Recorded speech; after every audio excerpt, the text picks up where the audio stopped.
તો વાત કરીએ કે ખેડૂતોને પેટ્રોલ ડીઝલ પૂરતું નથી મળી રહ્યું. તે ઉપરાંત જે પેટ્રોલ પંપે પેટ્રોલ ડીઝલ આપવામાં આવે છે ત્યાં 1000 કે વધીને 2000 સુધીનું આપવામાં આવે છે, જેથી ખેડૂતોના ભારી વાહનો અધવચ્ચે રોકાઈ ગયા છે. જો હવે એમના વાહનો જ અધવચ્ચે રોકાઈ જશે તો તે લોકો ખેતી કઈ રીતે કરશે? તેનો તેમને ડર છે કે આ વખતની ખેતી તેમને અસફળ ના જાય. આ સમગ્ર મામલાને લઈને હવે વિસાવદરના આમ આદમી પાર્ટીના ધારાસભ્ય ગોપાલ ઇટાલિયા મેદાને આવ્યા છે. શું છે સમગ્ર મામલો તેની વિગતવાર ચર્ચા કરીએ.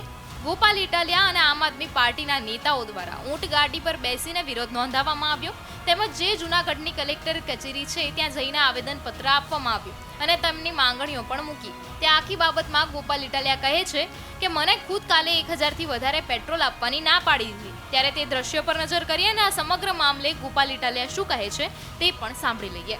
બોલીને શું ફાયદો? ડીઝલ તો ખાવાની વસ્તુ તો છે નહીં કે વધુ લઈને ખાઈ જાય. મારે આ તો વાપરવાનો ખેડૂતને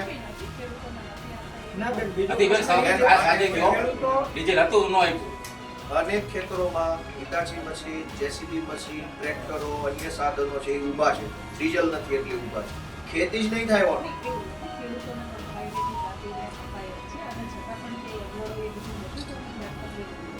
તમે એક કામ, બે વસ્તુ એવી કરો, હેલ્પલાઇન નંબર જાહેર કરો.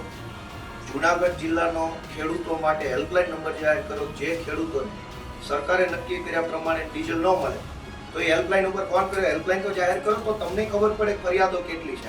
અહીં હું આવ્યો જનતા વતી તો તમે મને કીધું ટીમ સક્રિય છે. ધારો કે ગ્રાઉન્ડ ઉપર ખરેખર ખેડૂતને તકલીફ પડે છે તો ફોન ક્યાં કરવાનો? નંબર તો છે નહીં. જેની પાસે અમારો નંબર અમને કે અમે તમને કહીએ, તમે સરકારી જવાબ આપો.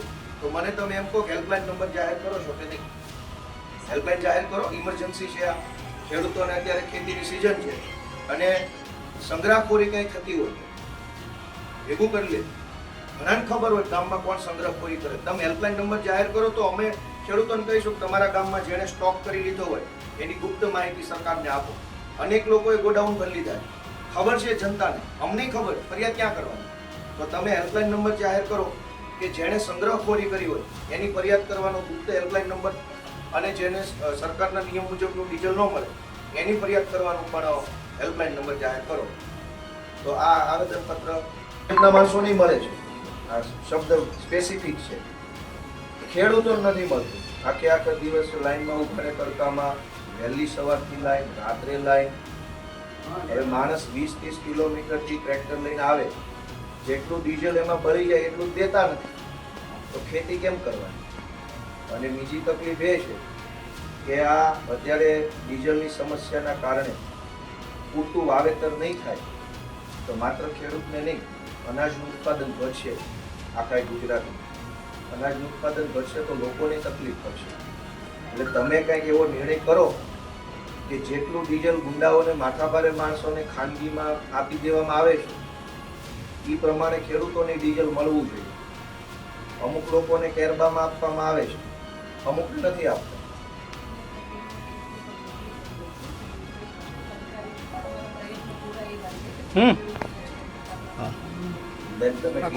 સારી બાબત છે પણ વાસ્તવિકતા અલગ છે. તમારે જોવું હોય તો અમે નજરે બતાવી શકીએ છીએ. કોઈ પણ પેટ્રોલ આટલા બધા માણસો આવ્યા છે તો એ બધા પીડિત છે એટલે આવ્યા છે. ડીઝલ મળતું હોય તો કોઈ શું કમાઈ આવે? અમે ડબલા લઈને આવ્યા છીએ. ત્યાંથી ડીઝલ મને પોતાને ધારાસભ્ય તરીકે ગઈકાલે હું પેટ્રોલ પંપ પર ગયો તો મને કે 1000 રૂપિયાનું જ આપતું. ઝઘડો નથી કરવો, હું ધારાસભ્ય છું. મારે કંઈક સરકારી કામથી જવાનું હોય, કંઈક બીજી મેટર બને તો જવું હોય તો કમસે કમ થોડુંક વધારે આપ. બહુ રિક્વેસ્ટ કરી તો 2000નું આપ્યું. મને પોતાને ગઈકાલની વાત છે, મારી પાસે આવતી પડી. 2000નું ડીઝલ મારી ગાડીમાં છે. હું ધારાસભ્ય છું, તમે ઓલી મિટિંગમાં બોલાવો. કોઈ ગામમાં ઘટના બની ગઈ, કંઈક બીજું સરકારી કામ અમારે હોય, ક્યાં જવાનું? તો ખેડૂતોને સમયસર ડીઝલ મળે. અને આ કંઈ, અને ઘણા લોકો સ્ટોક કરે છે. જેની રાજકીય પીઠબળ છે એ લોકો તો સ્ટોક કરે છે, એને તો આપણે રોકી નથી શકતા. જે સાદો સીધો માણસ છે એ નથી અત્યારે ડીઝલ મેળવી શકતા. અને ડીઝલની માથાકૂટના કારણે બધી જ વસ્તુ મોંઘવારી વધી છે.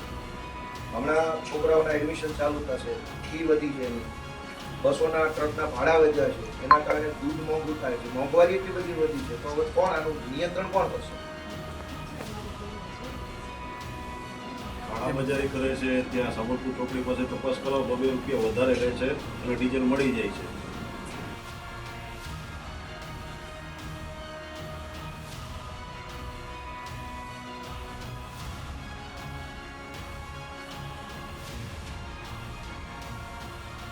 એક તરફ ખેડૂતો પેટ્રોલ ડીઝલને લઈને દિવસે ને દિવસે રોષે ભરાતા જાય છે, ત્યારે એક બાજુ પેટ્રોલ ડીઝલ પૂરતું નથી મળી રહ્યું, તેમજ હાલ ખેડૂતો માટે પાકની સિઝન છે, તેવામાં જો પેટ્રોલ ડીઝલ નહીં મળે તો આ વખતની ખેતી સફળ રીતે પૂર્ણ નહીં થાય. ત્યારે આ સમગ્ર મામલે ગોપાલ ઇટાલિયા મેદાને આવ્યા અને આવેદનપત્ર આપ્યું.